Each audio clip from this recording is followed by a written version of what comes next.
एकच आहे. कुठेतरी 2 तारखेच्या GR नंतर एक संपूर्ण समाजातल्या आरक्षणाचा मुद्दा हा ढवळून निघालेला आहे. काय नेमकं चाललंय हे सगळं? ह्याचं उत्तर मी नाही तुम्हाला देऊ शकत. याचं उत्तर तुमच्यासारखी मीही एक महाराष्ट्राची लोकप्रतिनिधी आहे, पण त्याच्या आधी मीही एक नागरिक देखील आहे. माझी महाराष्ट्राच्या माननीय मुख्यमंत्र्यांना विनम्रपणे म्हणजे मी हात जोडून विनंती करते महाराष्ट्राच्या माननीय मुख्यमंत्र्यांना की तुम्ही एक प्रेस कॉन्फरन्स घ्या, तुम्ही एक चांगलं प्रेझेंटेशन करा आणि महाराष्ट्राला समजावून सांगा की काय निर्णय घेतलाय तुम्ही, त्याचे इम्प्लिकेशन्स काय आहेत आणि कुणाला कसं मिळणार आहे, कुणाची काय मागणी आहे आणि कुणाला तुम्ही काय निर्णय प्रक्रियेमध्ये घेतलेत. कारण का त्यांनी मोठ्या जाहिराती केलेल्या आहेत. त्यांचं म्हणणं आहे सगळ्यांना जे पाहिजे ते सगळं दिलंय. मग एकीकडे जर सगळं तुम्ही दिलंय आणि लोक एवढे समाधानी आहेत तर मग ती जाहिरात एक तरफ आणि होणारी आंदोलन एक तरफ. काल तर तुमच्याच चॅनलवर मी पाहिलं 3 ठिकाणी घोषणा दिल्या गेल्या, कुणाची गाडी अडवली गेली, कोणी आत्मदहन करून घेतलं. या सगळ्या गोष्टी अस्वस्थ करणाऱ्या नाही आहेत आणि याचं उत्तर राज्यकर्त्यांनी द्यावं लागेल. कारण का निर्णय त्यांनी घेतला, त्यामुळे त्यांनी आम्हाला समजून सांगितलं पाहिजे. कारण का तज्ज्ञ एक म्हणतायत, मीडियामधले लोक बोलतायत, प्रत्येक समाजाचा माणूस काहीतरी वेगळं म्हणतोय आणि ह्याचं उत्तर कोण देऊ शकतं?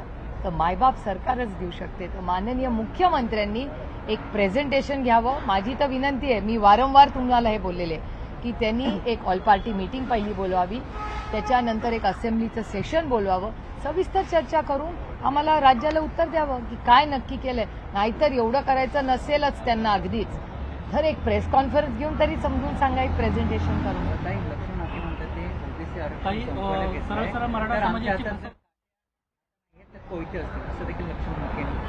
याचं उत्तर तुम्हाला माननीय मुख्यमंत्र्यांनाच विचारावं लागेल. कारण का हे जे स्टेटमेंट्स येत आहेत याची सगळ्याची उत्तरं माननीय मुख्यमंत्र्यांकडेच आहेत ना.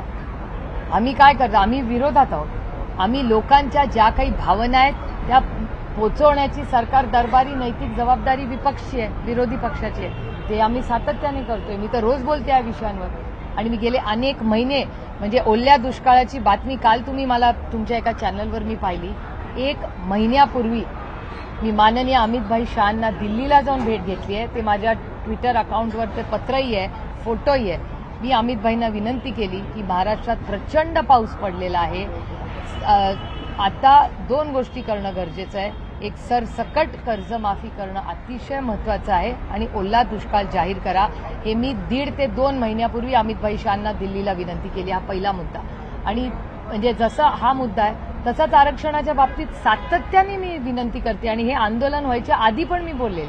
हे का मी ह्या टर्ममध्ये आरक्षणाबद्दल बोलले नाही, मी मागच्या टर्ममध्येही बोललेले की धनगर समाजाची जी मागणी आहे, मराठा समाजाची जी मागणी आहे, लिंगायत समाजाची जी मागणी आहे, आता बंजारा समाजाच्या जे काही प्रश्न आता तुमच्या चॅनलवर दिसत आहेत, मुस्लिम समाजाचे, सगळ्या समाजांचे जे काही कॉम्प्रिहेन्सिव्ह बिल आणा. माझं भाषण काढून बघू शकता तुम्ही. मी तारीख वाईज किती वेळा ह्याच्यावर बोलले की एक एक करू नका. एक मोठं देशात एवढी मोठा मॅन्डेट आहे या सरकारला. तिकडे 1.5 किती 240 250 खासदार आणि इथे 250 आमदार, एवढं मोठं मॅन्डेट तुमच्याकडे असताना आणि केंद्रामध्ये जर असा काहीतरी चांगलं आरक्षणाचं सोल्युशन काढलं. आम्ही सरकारच्या बाजूनी जसं GSTला उतरलो आणि त्यांच्याबरोबर मतदान केलं. आम्ही आरक्षणासाठी करू त्यांच्याबरोबर, पण त्यांनी पीस बाय पीस आणून उपयोग नाही. मग कधी झारखंडसाठी आणलं, आम्ही स्वागत केलं. कधी गोव्यासाठी आणलं, आम्ही स्वागत केलं. कधी उत्तराखंडसाठी आणलं, आम्ही स्वागतच केलं ना. आम्ही कधी विरोध केला? तर तुम्ही महाराष्ट्रासाठी आणि भारतासाठी एक कॉम्प्रिहेन्सिव्ह लेजिस्लेशन का नाही आणत? त्याच्यावर चर्चा करू. 1 दिवस नाही, 24 तास चर्चा करू आणि एक मोठा धोरणात्मक निर्णय, क्रांतिकारी निर्णय घेऊ दे सरकारला. आम्ही पुरी ताकदीने सरकार बरोबर आहोत. मनोज जरांगे यांना उपोषण सोडताना GR लागू केला अशा पद्धतीची सरकारकडून घोषणा करण्यात आली. प्रत्यक्ष मात्र आज जर आपण पाहिलं, आज प्रमाणपत्र वाटपाला सुरुवात झाली. राज्यात केवळ 5 ते 10 प्रमाणपत्र वाटप करण्यात आलेली आहेत. याचाच अर्थ मराठा समाजाची फसवणूक झाली असं वाटत नाही का? कारण जेव्हा GRचे नाही तर हे सगळे जुन्या प्रक्रियेमध्ये जे प्रमाणपत्र होतं त्यांचं वाटप करण्यात आलं. खरं तर तुमच्या चॅनलवर विनोद पाटलांची एक केस आहे आणि तुम्ही आत्ता जे बोलताय ते ज्या दिवशी GR आला त्या दिवशीच विनोद पाटील हेच तुमच्याच चॅनलवर बोललेले आहेत संभाजीनगरमध्ये. आणि तेव्हाच कन्फ्युजन वाढायला लागलं की सरकार आणि माननीय मुख्यमंत्री एक म्हणतायत आणि विनोद पाटील दुसरं काहीतरी म्हणतायत, भुजबळसाहेब आणि काहीतरी. त्याच्यामुळे इतकं कन्फ्युजन झालेलं की नक्की इम्प्लिमेंटेशन काय होणार, कसं होणार.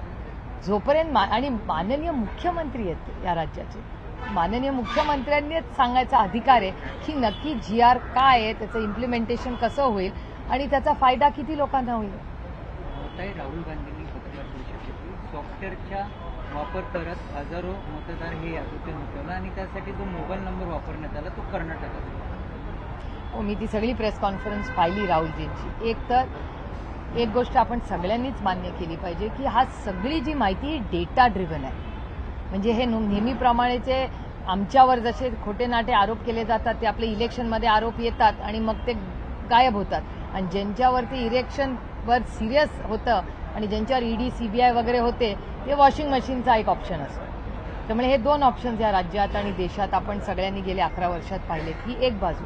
दुसरी बाजू अशी की हे नवीनच झालेलं आहे. आपण सगळ्यांनी जर कोल्हापूरमधून आदरणीय पवारसाहेबांनी केलेलं जे स्टेटमेंट आहे हे तुमच्या सगळ्यांनी आज सकाळी दाखवलं, ह्याबद्दल मी तुमचे मनापासून आभार मानते. पण त्याच्यात पवारसाहेबांनी 2 अतिशय महत्त्वाच्या गोष्टी बोललेल्या आहेत. एक ते म्हणलेले आहेत की ह्या सगळ्यामध्ये इलेक्शन कमिशननी ह्याच्यात इंटरव्हेन्शन केलं पाहिजे आणि लोकांमध्ये आत्मविश्वास वाढवला पाहिजे की हे प्रॉब्लेमॅटिक झालं असेल तर ते करेक्ट करा. त्यामुळे हा जो संशय सर्वसामान्य मायबाप जनतेच्या मनात आलेला आहे त्याला कुठेतरी इलेक्शन कमिशननी जबाबदारीने उत्तर दिलं पाहिजे. हा पहिला मुद्दा त्यांनी मांडला. आणि दुसरा, ते सातत्याने नाशिकलाही पवारसाहेब हेच म्हणले आणि कालही कोल्हापूरला आज सकाळी तुमच्या चॅनलवर मी त्यांची प्रेस पाहिली, त्यात पण तेच म्हणले की आज कुठेतरी महाराष्ट्रामध्ये अस्वस्थता आहे. आपण सगळ्यांनी एकत्र मिळून तो जो महाराष्ट्रात कटुता निर्माण होतीये ती कुठेतरी आपण सगळ्यांनी मिळून त्याच्यात मार्ग काढला पाहिजे. पहिल्या दिवसापासून आमची सहकार्याची भूमिका आहे. आमची सगळी भाषणं काढून बघा. मी सातत्याने माननीय मुख्यमंत्र्यांना गेले अनेक आठवडे विनंती करते की तुम्ही एक ऑल पार्टी मीटिंग बोलवा, तुम्ही असेंब्लीचं सेशन घ्या आणि नुसत्या आरक्षणावर तर घ्याच, पण त्याच्याबरोबर महाराष्ट्राच्या आर्थिक परिस्थितीवरही घ्या, कारण का तीही चिंताजनक आहे. म्हणजे एकीकडे शेतकरी प्रचंड अडचणीत आहे, ओला दुष्काळ जाहीर झालाच पाहिजे, सरसकट कर्जमाफी झालीच पाहिजे, त्याबरोबर आरक्षणात नक्की काय तुम्ही निर्णय घेतलेत ह्याची माहिती तमाम महाराष्ट्रातल्या मायबाप जनतेला कळलीच पाहिजे. आणि तिसरी, महाराष्ट्रातली आर्थिक परिस्थिती ही अतिशय गंभीर आहे. हे मी म्हणत नाहीये, वर्तमानपत्रात आलेला सगळा डेटा आणि चॅनलचा सगळा डेटा बनतो. त्यामुळे हे 3 खूप मोठी आव्हानं आज राज्याच्या समोर आहे. पुण्याच्या सुरक्षेचा मुद्दा जो होता सातत्याने समोर येतोय, सर्वसामान्य माणूस रस्त्यावर चालला